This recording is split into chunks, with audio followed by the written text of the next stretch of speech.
Before buying her Range Rover, Penina Wanjiru was given this Gazette notice that's dated 30th of October 2009 with the lot number that the Range Rover indeed was auctioned. Our investigations into the scam led us to the government press, and after obtaining a copy of the Gazette notice bearing the same date, we found out that the car gazetted to be auctioned was altogether different.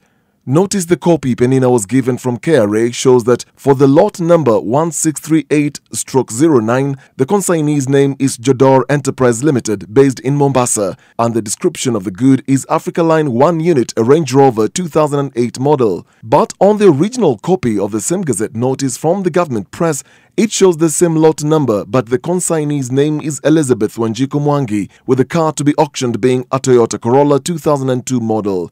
So, who forged this Gazette notice at KRA to give clearance for a car that was never auctioned and had no duty? The KRA Customs and Excise Department authorized the payment of the non-existent auctioned Range Rover, but no official signed it. Jodor Enterprise allegedly paid for it.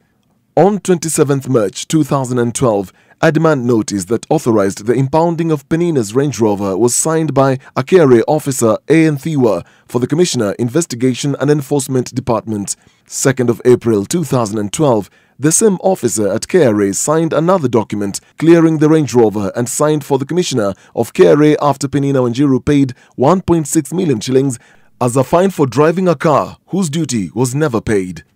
When NIC Bank, on behalf of Penina, ran a search at KRA on whether the car had genuinely been cleared, on 2 occasions, 2 officers at KRA, S.A. Asiachi and S. Gashara, purportedly confirmed the car was in their system and the duty had been paid. According to the Kenya Automobile Association, a lot of transit cars are being diverted into the Kenyan market. Now, there are cartels that are working between Kenya Revenue Authority and car dealers, where cars are given number plates that belong to written-off cars, tuk-tuks or even motorcycles. This is the man who sold the Range Rover to Penina Wanjiru, Peter Ndolo of Pendoki Motors. I asked him whether he was aware he sold a car whose duty had not been paid and that the car was never auctioned. Well, I did a search before I bought the car. And that's it. I saw everything was according to the books and, of course, the search that we did. Then the guy gave me the logbook and transfer forms.